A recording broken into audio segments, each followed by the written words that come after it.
Em todos esses anos que eu faço inúmeros vídeos, aqui já são mais de 500 vídeos do momento que eu estou gravando agora, eu recebo muitos comentários de mulheres falando: Will, pelo amor de Deus, faz um vídeo pra gente. E a razão por que eu não costumo diferenciar tanto os sexos na musculação é porque, exemplo, você vai pegar a função motora dos músculos, é a mesma no homem e na mulher. Se uma mulher quer ficar com um glúteo maior, quer ficar com a bunda maior, vai ser o mesmo treinamento que vai deixar um homem com o glúteo maior. Tá? Então não tem tanto essa diferenciação, mas tem sim alguns temas que vale a pena a gente citar. Como é o caso de hoje, que a gente vai falar de, olha aqui, ó, ciclo menstrual e treinamento. Tá aí um vídeo específico para as mulheres e já deixa aí nos comentários se você acha que o ciclo menstrual afeta o seu treinamento, como é que é a sua experiência, deixa aí nos comentários que eu quero saber.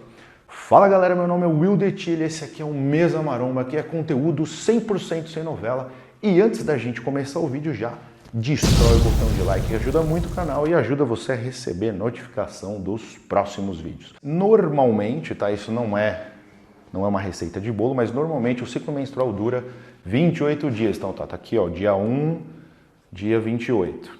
E acontece uma variação hormonal gigantesca na mulher, tá? Então você tem aí, ó, estradiol, tá? O estrógeno aqui, ó.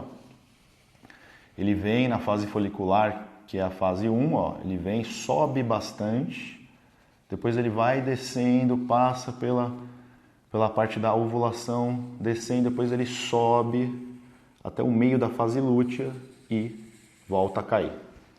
Esse é o estrógeno. Aí você tem a progesterona, ó, ela começa baixinho também, que nem o estrógeno aqui, e aí passa a fase folicular e vai subindo, subindo, subindo, até que faz um pico aqui na fase lútea, ó. Depois volta a cair. E aí você tem também o LH, olha só, ele vem, começa baixinho, baixinho, baixinho, quando chega na ovulação, olha o pico gigantesco, depois cai, de repente, continua baixinho, né, tal. Então, e ainda tem mais um ainda, que é o FSH, que eu nem vou colocar, senão vai virar uma confusão, mas o Edu está mostrando na tela agora um quadro, está um pouco mais claro aí para vocês, né, como é que é toda essa variação hormonal. Então, se você queria uma explicação do porquê as mulheres são como são, tá aí, ó. Olha. Eu não sei se elas vão ficar bravas comigo que eu falei isso, mas existe uma fundamentação fisiológica, tá? Por que as mulheres podem variar tanto, às vezes, de humor ou como elas estão se sentindo? Olha só que variação brutal, né? Então você tem 28 dias do ciclo, fase folicular, mais ou menos do primeiro até o 13º dia, ovulação, que é o período fértil da mulher, no 14º dia mais ou menos, tá?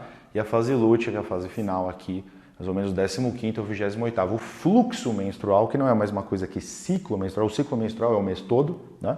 O fluxo menstrual, que é quando há o sangramento, acontece no final da fase lútea e o começo da fase folicular, que vai até os 5 a 7, 8 dias. A hipótese é que, baseado em toda essa variação de fase folicular, ovulação, fase lútea, você precisaria periodizar o seu treinamento de musculação, porque a performance, né, da mulher vai variar conforme os hormônios se alteram. Então essa é a hipótese, que é uma hipótese que faz muito sentido, né?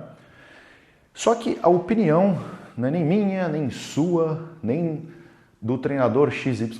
Vamos ver o que a ciência tem a dizer. E a ciência não opina, ela testa e conclui com base nos testes. Então vamos pegar alguns estudos, a gente vai pegar aqui ou meta-análise ou revisão. Tá? Por quê? Porque aí você tem o quê?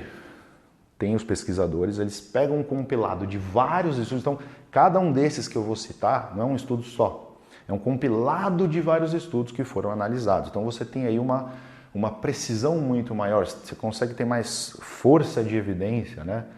Mais força científica. A primeira aqui que a gente vai pegar, Constantini e colegas, 2005.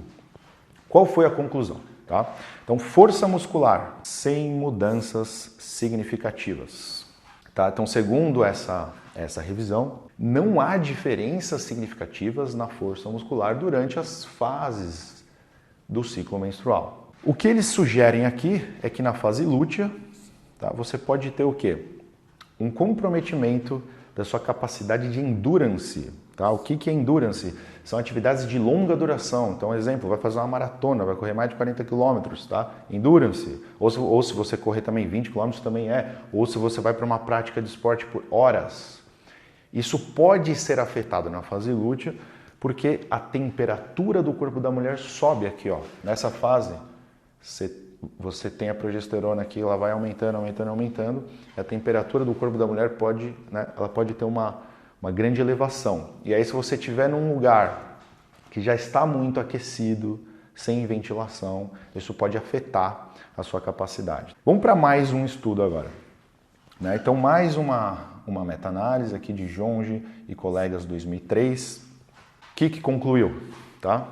Força muscular, sem mudanças significativas. Olha aí, ó, mais uma revisão aí dizendo que não altera a força muscular, então não alteraria a performance no treino de musculação. Já pode deixar nos comentários se você está surpresa com isso, né? Fadiga, sem mudanças significativas também. Aí nesse estudo, tá, sugere que o VO2 máximo, sua capacidade aeróbica, pode ser afetada. Mas para o nosso assunto principal, que é a musculação, ou seja, força muscular, capacidade de contração muscular, não houveram mudanças significativas durante as diferentes fases do ciclo menstrual. Então, portanto, não precisaria periodizar, tá? Que seria o que? Nessa fase aqui eu vou por um treino um pouco mais volumoso, né? Nessa outra fase eu vou fazer um treino mais leve, enfim. A gente não está falando aqui, gente, também é importante citar isso, de um dia específico do mês. Que pode ser, muitas mulheres podem relatar, mas quando chega já o primeiro dia do fluxo menstrual, eu não consigo treinar, eu tenho muita dor, tenho muita cólica. Quer dizer, você pode ter um dia ou outro, né, em que você não consiga treinar, mas isso não é o suficiente para se periodizar um treino, porque você pode simplesmente não ir nesse dia. Um dia é muito pouco, tá? A gente está tentando aqui identificar se tem fases do ciclo, né, essas 3 fases aqui mais importantes, fase folicular, ovulação e fase lútea, que justificaria mudanças, né, na carga de treinamento, no volume, e até agora o que se tem aqui é que não há evidência para isso. Tem um estudo aqui que eu achei interessante. Esse estudo aqui não é uma revisão, esse sim é um estudo isolado. É um estudo de brasileiros, Loureiro e colegas, 2011.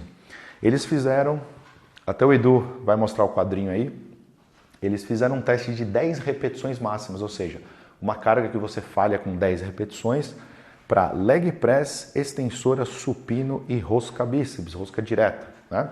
E nas diferentes fases, né? Fase folicular, ovulação, fase lútea. E também, olha só, força muscular, tá? Essa performance aí não foi alterada nesses exercícios sem mudanças significativas. Então, mais um estudo dizendo isso. Vamos falar agora de pílulas, tá? Porque isso é um assunto também que vem acompanhado. A gente fala de ciclo menstrual, com certeza os médicos vão perguntar, né? Será que as pílulas anticoncepcionais afetam o resultado? Como é que fica essa história? Vamos falar disso aqui. Então, uma revisão aqui, ó, de Rechiche e colegas, 2009, o que mostrou? Capacidade aeróbica, né? Então, eles estavam querendo saber se as pílulas, né, anticoncepcionais podem afetar a performance do treinamento. Então, no que diz respeito à capacidade aeróbica, eles concluíram que há muito pouca evidência, aqui, ó, pouca evidência para você sugerir alterações de performance, tá?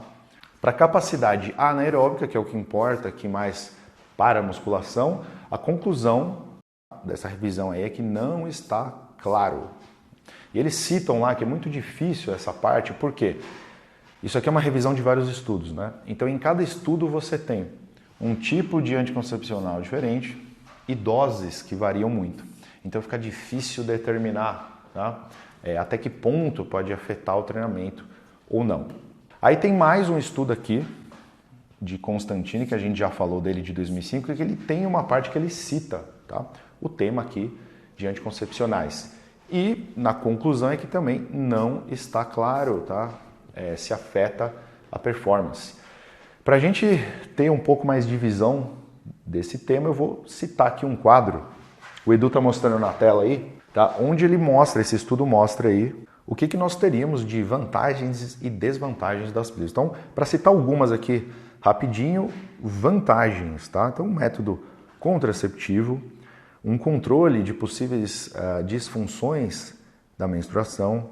Então, você pode ter um controle de câimbras, dismenorreia. Se você tem hemorragia excessiva, né, que pode causar deficiência de ferro, então pode ajudar nisso também. Hiperplasia do endométrio, o câncer de ovário e de endométrio, artrite reumatoide. Uma prevenção de perda de massa óssea, um aumento da sua capacidade aeróbica, um efeito poupador de glicogênio, que seria muito útil nas atividades físicas, um menor risco de lesão. Desvantagens, que muitas mulheres reclamam, inclusive está listado aqui: dor de cabeça, retenção hídrica, ganho de peso, né? Muito comum as mulheres reclamarem disso com pílulas, náusea e talvez aí uma queda de VO2 máximo pela elevação de temperatura, decréscimo da capacidade anaeróbica e talvez um aumento aí de resistência à insulina, tal, que seria bem negativo. E para efeitos de força, eles falam aqui que está, né, incerto. E por último, eu quero citar aqui um estudo dessa pesquisadora Jonge, que a gente já falou de um estudo dela de 2003. Ela fez uma revisão lá, mas é mais voltado para quem faz estudos, né? Porque ela cita aqui vários problemas de metodologia quando você vai estudar esse tema, ciclo menstrual e atividade física, tá?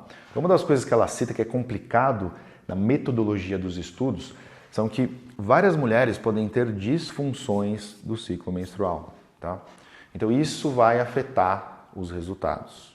Existem muitas mulheres que não têm o ciclo bem regulado, têm algumas disfunções, alguns problemas, e isso, né, é um grande obstáculo para a metodologia dos estudos. E em função disso também é difícil saber em que fase do ciclo menstrual algumas mulheres estão, justamente porque elas não são reguladas. Um bom pesquisador científico, né, o bom cientista, é aquele que é muito honesto e ele sempre vai falar, olha, essa metodologia, tá, a gente chegou nessa conclusão, mas existem, né, essas limitações do nosso estudo. Então, conclusão, gente. Na literatura científica não há evidência clara que o ciclo menstrual afeta a performance. A gente viu aí vários estudos, porque todos que eu citei são meta-análises, revisões, concluindo ali, tá, que não afeta a força muscular. Então, em diferentes fases do ciclo, você não precisaria periodizar o treinamento com mais carga, mais volume, menos volume. Problemas metodológicos, como eu citei, dos estudos. Então, isso aqui sugere o quê? Que novas pesquisas devem ser feitas, talvez melhorar a tecnologia e individualidade aqui, ó. A maioria pode não ter, mas você pode ter disfunções que sim vai afetar a sua performance. Então você deve procurar um médico. Se você está tendo muita variação de performance no treino, se está muito categórico isso, você deveria procurar um médico e ver se você precisa regular o seu ciclo menstrual. Você pode ter inúmeras disfunções que acontecem com algumas mulheres, tá? E como eu disse, a gente não está aqui falando de um dia em específico, tá? É claro que se você estiver morrendo de dor num dia, você não vai treinar, não tem como. A gente está falando aqui de fases, né? Pô, vários dias que você não consegue treinar. Ou se teria alguma fase que você tem um super aumento de performance pela variação hormonal. Então, o que a gente sabe até hoje é que isso, né, a gente não tem evidência para falar disso, então você deve seguir o seu treinamento normalmente durante o ciclo menstrual inteiro. E se você apresenta aí algum sintoma muito exagerado, você deve procurar um médico para regular isso aí. Se você gostou do vídeo, destrói o botão de like e se liga agora a 3 razões para entrar no meu site. Então, você quer saber mais sobre musculação, se interessa aí de tudo que pode afetar performance, dieta, treino, você entra no meu site, baixa um e-book com as 7 regras para o treino perfeito, tá? É de graça, só ir lá e baixar, você pode aplicar hoje mesmo no seu treino. Segunda razão para você entrar lá é que você vai se cadastrar na minha lista de e-mails. E lá tem conteúdo e tem oportunidade exclusiva que não está aqui, como por exemplo a terceira razão, que é a forma perfeita. Então, se você acha que meus vídeos são detalhados, te ajudam, espera só você conhecer o projeto Forma Perfeita, que é o melhor do conteúdo técnico sobre musculação, alimentação, treino, tudo didático, passo a passo, ou seja, o que tem de melhor para você efetuar, você ter mais resultado, transformar o seu corpo na musculação. E além disso, você tem também uma comunidade. Por quê? O grande problema das pessoas é tentar fazer tudo sozinha, né? Ou seja, você não tem um meio ambiente motivador.